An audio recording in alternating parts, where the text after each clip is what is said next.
Welcome to Through the Drama. Chris Harrison and Lauren Zima coming to you from the home office in Austin, Texas. Happy Monday, everybody. Happy survival. Your kids are back from college for all those empty nesters who, we're just living their life, having a good time. Well, and now your kids are back from school. Yes, our beautiful daughter Taylor is home. And here's the thing. We know how this goes. We're so happy to have her home. It is incredible to have all your kids, close by. You always say the chickens are back in the nest and you feel so happy and secure. It is a good feeling. But also all of a sudden they're in your space and you're in theirs. They're not used to it either. Taylor's I said, Taylor, we start the show in the morning. We're going to have people in the house. It is interesting, all the different stages you go through when you're excited. Your kid, gets to elementary school and then they get to middle school and then there's the high school days. And what would be every stage is big, but what? What's your biggest piece of advice? Because now you've gone fully through having a kid graduate. What's your biggest advice for people when their kids are coming home from college? Well, first of all, my advice is enjoy each phase because they are all brilliant and chaotic in the same way. But we have a lot of friends that are going through the same thing where they're just you have this quiet little life and you're cooking for two. And now all of a sudden you're shopping and cooking for an army because not just your kids, but then their friends are back and it's but it's a good noise. It's a good chaos. So it's summer is here. I think when the season is good, enjoy it. It's temporary and it's all good, and welcome and embrace the chaos. Speaking of, let's launch into our first news item of the day. Was it chaotic? Was it successful? Netflix's big Tudum event happened over the weekend at the Kia Forum in Los Angeles. This is Netflix's eventized announcement of an entire year of upcoming TV shows and films that they're doing. And I would say mixed reviews. I'm going to start off by asking if you'll relive what you thought Tudum meant. Well, first of all, I thought Tudum, when I was you know what doom scrolling is? It's where you try to figure out something to watch on streaming and you just watch 900 previews and you realize you've been up for 3 hours and you haven't watched anything. That's doom scrolling. So I thought Tudum, oh, that's pretty genius. And you go, no, it's Tudum. It's the sound you hear when you pull Netflix up. But when you said that, I thought, Netflix, Tudum. Yeah. We are dooming ourselves. Which also kind of reminds me of the Law and Order. Dun-dun. Totally. I wonder if that person has ever done a copyright. Okay, so I'm going to read out first the review from Variety of this event. It's a live in-person event. They had tons of stars there. Lady Gaga, because she's guest starring on Wednesday. Ben Affleck and Matt Damon, because they have a new movie. And then all the Netflix stars. But Variety's headline was, only Netflix's Tudum could put all these people on stage together. Quote, it was exhausting. They called it mind-numbing. They said it was noticeably sparse, listless, that half the seats remained empty at the start. Now, wow. A slam, I would say. But I think the thing is, if there's anything our business does, something that sucks in person, you can make look great on TV. Right. And Netflix is getting headlines out of this. We're sitting here talking about it. I think them doing the Tudum event is smart. What do you think? Well, I think Variety is very political now. I think so. They probably have their own angle that they're trying to play here. A lot of these people love to travel. So the upfronts are usually for the networks. They're in New York. It's a big boondoggle. Everyone goes to New York. You stay at the Ritz. You have a blast. Constant parties. This was in LA. People had to drive across town. That's not fun. And so who's going to go? I'll send my assistant. So, these events aren't made for the people in the audience. They're made for you and I. They're made for the announcements. Like you said, we want to see Ben Affleck. We want to see Matt Damon, the Happy Gilmore trailer, Stranger Things, which I know, you're pumped up about. So that's what it's for. And I think it's smart of them because the upfronts are this thing that has been done by the networks for years to sell advertising. And it's kind of a very industry thing. And you're right. You're so right. Reporters like to go to the parties and all that. Netflix doesn't have advertising to sell. So what they've done is made this event for the fans. Now, how many people watch Tudum? I don't know, because Netflix also infamously doesn't really release their numbers. But a lot of talk coming out of it, and maybe a little controversy about how we all watch things. First of all, the Frankenstein movie. So big movie. They announced it from Oscar-winning director Guillermo del Toro. Oscar Isaacs is starring in this movie, and they released the first trailer. A lot of people I was seeing on my Twitter feed saying, I'd really love to see this in theaters. It does looks beautifully shot. It does look epic. What do you think? Netflix is only bringing this straight to streaming, as they do with pretty much all their movies. Well, that's the thing. And it's you have this one. And again, you have Knives Out, the next incarnation of that usually is in theaters. Happy Gilmore's usually in theaters. And you have movies like this that seem they should be seen and taken in on the big screen, but Netflix, that's not their MO. It's not what they do. And some other streamers have, like Apple puts their movies in theaters, but Netflix has been really strong. Like, we're not doing that. Yeah. We just had Tom Cruise fighting for the communal experience of theaters with Mission Impossible. I do believe in the theater experience. I don't think we as humans are built to be alone as much as we are right now culturally. Oh, and I don't like the idea of watching Frankenstein at home alone on the couch. Netflix knows how to move the bottom line. They're a public company, and that's what they care about. They're not like, let's worry about the movie-going about experience. Our psyches. Yeah. Okay, Stranger Things, what's up? Okay, Stranger Things, they haven't made a big announcement that the final season of the entire series is going to come out in 3 parts. The final. Okay. It's going to hit us first some episodes at Thanksgiving, then at Christmas, then at New Year's. Okay. Are you okay with it? Because I saw so many people on my X feed saying, wow, way to ruin the holidays, Netflix. Or like they just want it all dropped at once. Well, look, first of all, these kids are 32 now and they have kids. So let's just get over that. This thing's been going on for a while, but I like event viewing, everyone's together. And so like you said, it's that communal experience. They feel like people are going to watch this together. So let's deliver it when people are together. I've never loved a scary movie at the holidays. I've never gotten that, like, Merry Christmas. Pass the yams. Let's be afraid together. Yeah. But also you could argue this is going to give families something to do over the holidays together. And maybe that's good. I think if we can get back to more eventized viewing, even if it's via streaming, I'm down. Like, I like the weekly release of a show. Our favorite show, Mobland, just had its finale Sunday night. Watch it if you have not. It was excellent on Paramount Plus. All right, coming up, the ladies are dominating the bank account. We'll talk about that next.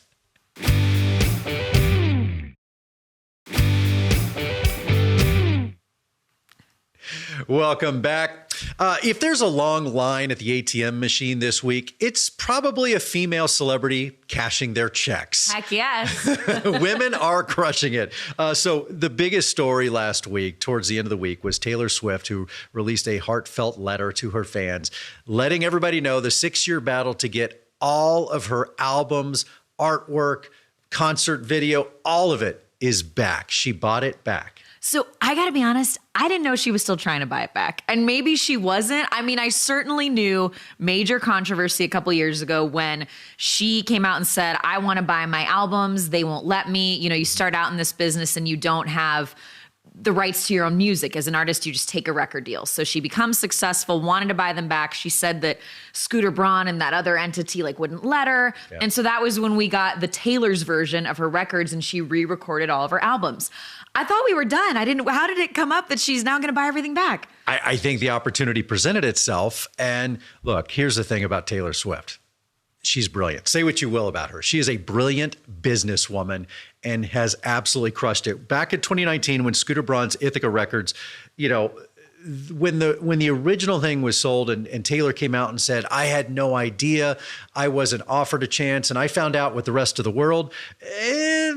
Revisionist history, they did discuss 5 days earlier to shareholders what they were going to do when they originally did this. And her dad, Scott, was a shareholder and made millions of dollars on that original sell. Oh. And, look, then Taylor went off and re-recorded all her albums, which led to the $2.2 billion Eras Tour. Yeah. And now that all that's kind of over, she can now re-record this and re-release the same album. Think she's gonna re-record the? No, she will re-release. Yes. So she made hundreds of millions, then she made billions. Now she's gonna re-release. She's gonna make billions again. Taylor. At the end of the day, she is a 35-year-old billionaire. Yeah, and absolutely crushing it. She has tapped into the emotions of adolescence unlike anybody. And for a 35-year-old to still be able to speak that language and tap into that, it's genius. I think any artist will tell you, I mean, we know people in the business who say the fandom you need is teenage girls. Mm-hmm. That is the rabid fandom that attends events, that buys everything, that is devoted to you. And Taylor has brilliantly maintained her fan base. Like, I'm about her age and I kind of came up with her a little bit, so I'm a Taylor Swift fan, but she's gotten that new, younger fan base that not everybody does. Yeah. Somebody like an Adele. Adele's very settled in who her fans are. She says that. She kind of made a joke not long ago during her Vegas Vegas residency of, oh, all my fans, they need therapy now. But Taylor has gotten that younger crew. And I read that over the weekend, I think her Reputation album shot to #1 with this news. I saw people crying saying Taylor finally has her albums back. I saw people responding to those posts saying, you don't need to cry about it. She's a 35-year-old billionaire. She would have been okay either way. But that's the passion. I was thinking about it, and I'm going to do a rare thing and make a sports analogy here. Mm-hmm. Remember the documentary, The Last Dance? Of course. Michael Jordan? Yeah.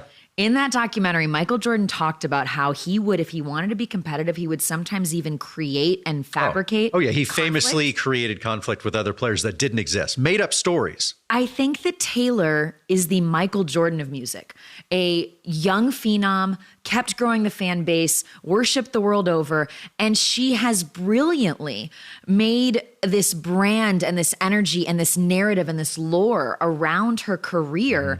It's about more than the music, but it also feeds back into the music. And this is just another step. And I got to admit, again, hats off. Tay, I didn't see this one coming. So Scooter Braun is Tony Kukoc in all this in the Olympics? Man, you lost somehow. me. Yeah. I don't know. Is that a coach or a player? So I totally agree with you. And I mean, brilliant. And hats off to Taylor Swift, who, by the way, probably spent, we don't know how much she spent. Rumors had she had a chance to buy this originally for $300 million back in the day.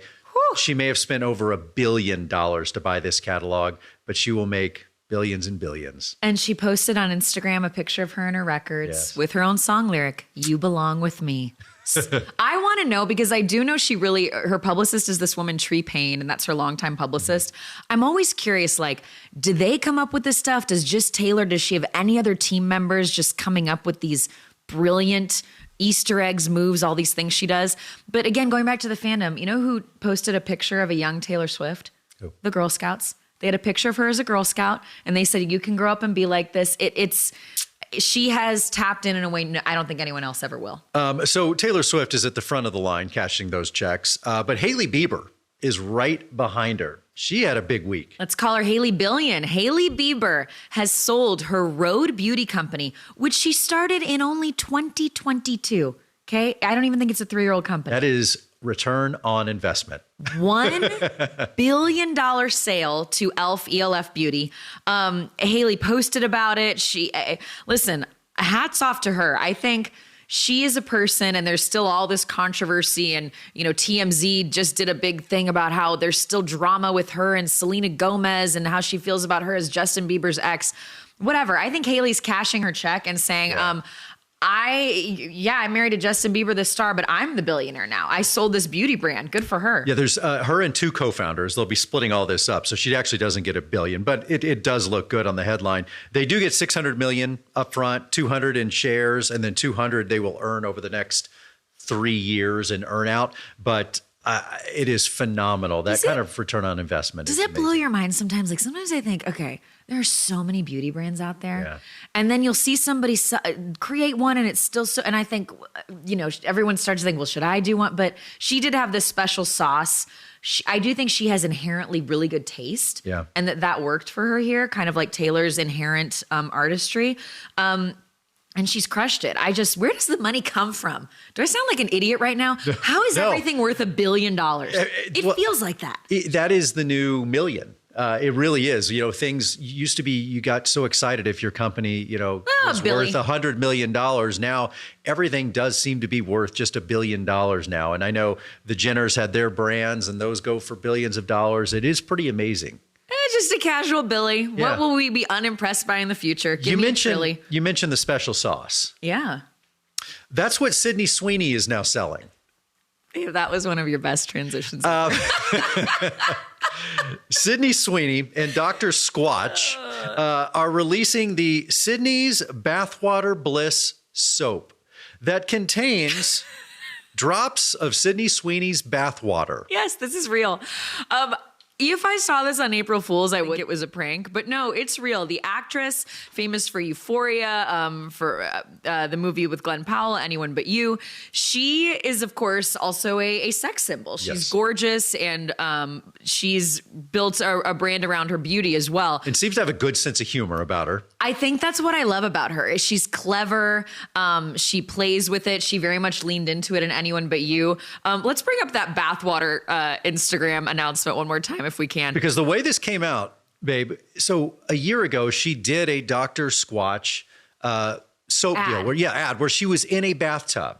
And there were direct messages and comments about her bathwater. So this is a response to that. Sydney says, you kept asking about my bathwater after the Dr. Squatch ad, so we kept it. Introducing Sydney's Bathwater Bliss, a very real, very limited edition soap made with my actual bathwater. It's a soap for men, but has drops of her bathwater in each bar. By the way, just for those that want to know, has pine bark and sand. You know what I want to know? Things I don't want to rub on my body, pine bark and sand, but that's just exfoliating? Me. Yeah. Depends on which part you're putting it on. I want to know how many baths she took for this. Right. Because technically, probably legally, she had to like put her body in the water at some point. Did we have multiple tubs? Was it just one tub and they just were there for a while, longer hours? I think it's something like, it's not, how many bars is it? I forgot to look that up. I think it was only like a couple 100,000 bars or maybe even less. I say overall, great marketing, genius. Whether they sell all this or not, it doesn't matter. I just think it's fantastic. Bathwater's having a big time after that movie with Jacob Elordi that I'm blanking on with the bathwater moment. It's having a moment, Bathwater. And I won't be buying it, Sydney, but I congratulate you. You know who's not having a moment and won't be having a moment? Celebs at the NBA Finals. Who will be there? Well, they were there last week. They won't be here this week. We'll talk about it next.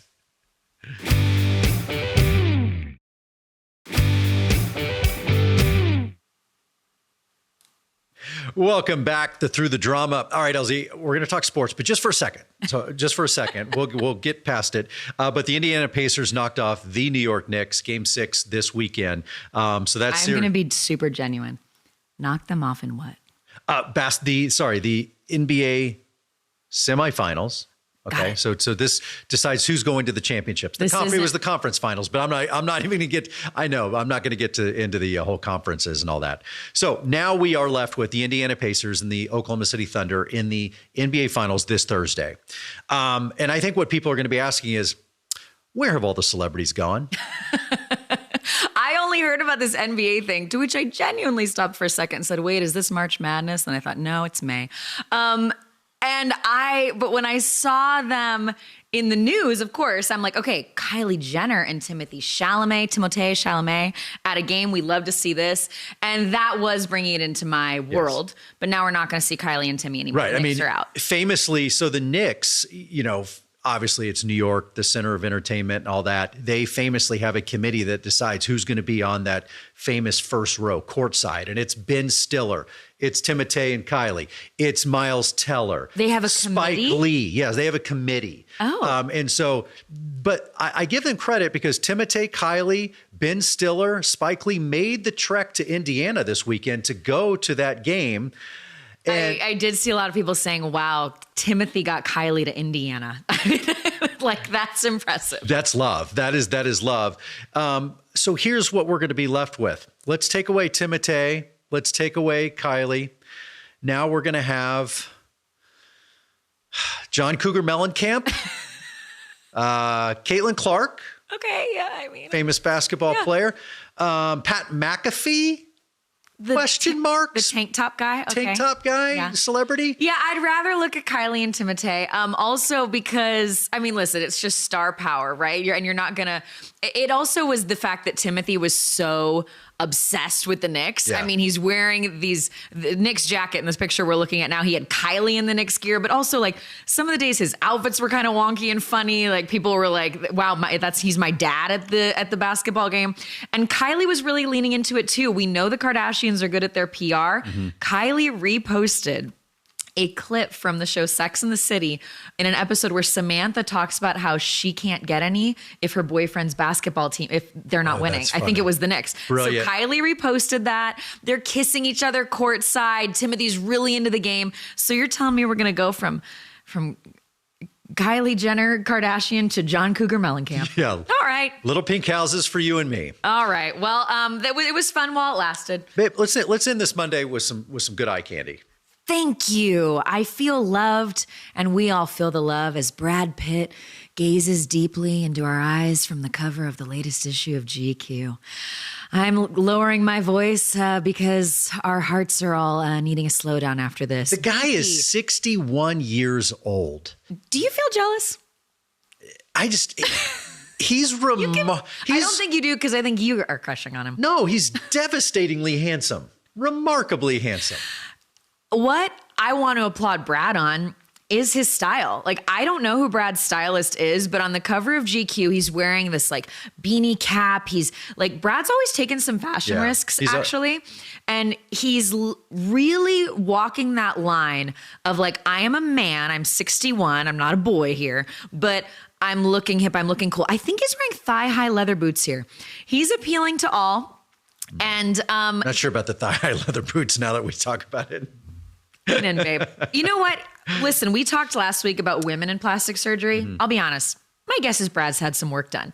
At 61, he's looking a little tight. He's looking a little bit pulled, but in a really walking the line, good kind of way. Yeah. He's had the good work. He's doing the hard push, a la Tom Cruise. He's promoting his big F1 movie that's coming up, and talks about his divorce getting finally settled. Yeah, and by the way, a lot of misleading headlines where he says, "I didn't, my divorce wasn't a big deal." No, what he's saying is, it finally being over after like 8 or 9 years wasn't a big deal because it was just something coming to fruition. But he rarely ever spoke about it. Talking about enjoying a season, let's applaud Brad because his divorce took longer than his marriage lasted. So it's finally over. From 2016. And Brad is looking good, dating someone new, and we all get to look at him while he looks so good. So Brad, thank you. And everybody, thank you. We will see you tomorrow because we've got a lot more drama to get.